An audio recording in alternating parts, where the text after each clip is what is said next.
আমরা কোনো প্ল্যানিং কোনো ট্যাগিং আমাদেরকে রাজপথে পিছনে হতে পারবে না। প্রথম শ্রেণীর যে নিয়োগ বিসিএস এটাতে 70% কোটা অ্যাপ্লাই করা হয়েছে, যেটা আমাদের সাথে এক ধরনের প্রতারণা এবং জাতিকে মেধাশূন্য করার জন্য যথেষ্ট।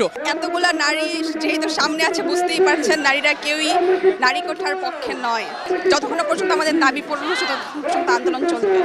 আমরা আশাহত হয়েছি কিন্তু দমে যায়নি, আমরা অসুস্থ হচ্ছি কিন্তু আমাদের আত্মবিশ্বাস কমছে না, আমরা ওদের রাতে ঘুমাচ্ছি না, কিন্তু আপনাদের প্রত্যেকের একজনের উপস্থিতি আমাদের কাছে একজনের দায়িত্ব মনে করছি আমরা।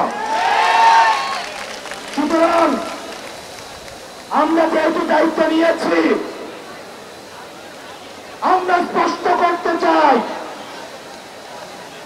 যতক্ষণ না পর্যন্ত নির্বাহী বিভাগ থেকে এই সমস্যার যৌক্তিক সমাধান করবেন, কমিশন গঠন করে দিয়ে প্রসন্নমূলক কোটা বাতিল করে বাকি কোটার যৌক্তিক পুনর্বন্টনের মধ্য দিয়ে সংস্কার করবেন, ততক্ষণ পর্যন্ত আমরা রাজপথ ছাড়ব না।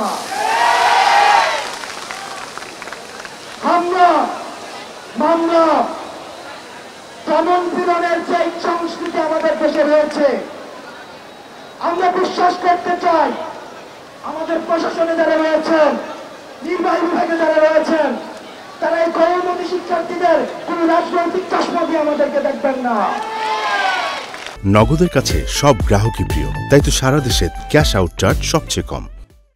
আপনারা যদি কোন ধরনের রুটিন রাজনৈতিক চশমা দিয়ে আমাদেরকে দেখেন, সেগুলো আমাদেরকে আশাহত করে। আমরা যখন টিভিতে দর্শিত যাই, যখন আপনারা আমাদের রাজনৈতিক স্পেকট্রাম দিয়ে আমাদের প্রসেস করেন, সেগুলো আমাদেরকে আশাহত করে। আমাদের আন্দোলন দুটালুকের মতো সত্য, আমাদের ব্যাকএন্ডে কোনো গেম নেই, আমাদের ব্যাকএন্ডে কোনো উদ্দেশ্য নেই। আমাদের ব্যাকএন্ডে যদি কোনো উদ্দেশ্য থাকতো তাহলে প্রশাসনের সাথে আমরা সমন্বয় করতাম না, গণমাধ্যমের সাথে আমরা সমন্বয় করতাম না। আমাদের যেহেতু আন্দোলন সুস্পষ্ট, প্রকাশিত এবং দিনের আলোর মতো সত্য, সুতরাং আমরা আমাদের আত্মবিশ্বাস রয়েছে কোন অপশক্তি, কোন হামলা, কোন মামলা, কোন প্ল্যানিং, কোন ট্যাগিং আমাদেরকে রাজপথে পিছনে হতে পারবে না। সকল ধরনের বৈষম্যমূলক কোটা বহিষ্কার করে আপনার প্রতিবন্ধী এবং একেবারে যারা পিছিয়ে পড়া অনগ্রসর জনগোষ্ঠী তাদের জন্য সর্বোচ্চ 5% কোটা রেখে বাকি সকল কোটা বর্জন করা হবে। এটাই আমাদের এক দফা দাবি এবং আমাদের এই দাবি যতক্ষণ না মানা হবে আমাদের এই ব্লকেট কর্মসূচি, বিশ্ববিদ্যালয়ের ক্লাস বর্জন কর্মসূচি চলমান থাকবে এবং আজকে আদালত কি রায় দেখা যাক।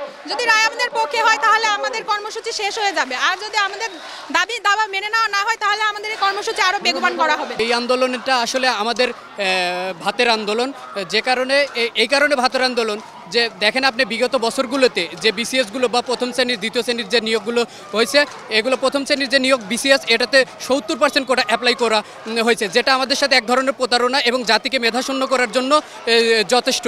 তো আমরা বলতে চাই এই প্রথম শ্রেণীর চাকরিতে এই ধরনের বৈষম্যমূলক যে কোটা সেগুলো বাতিলের মাধ্যমে নতুন পরিপত্র জারির মাধ্যমে আমাদের যে দাবি সেটা মেনে নেওয়া হোক এবং সংসদে আইন পাশ করে এটা কার্যকর করা হোক।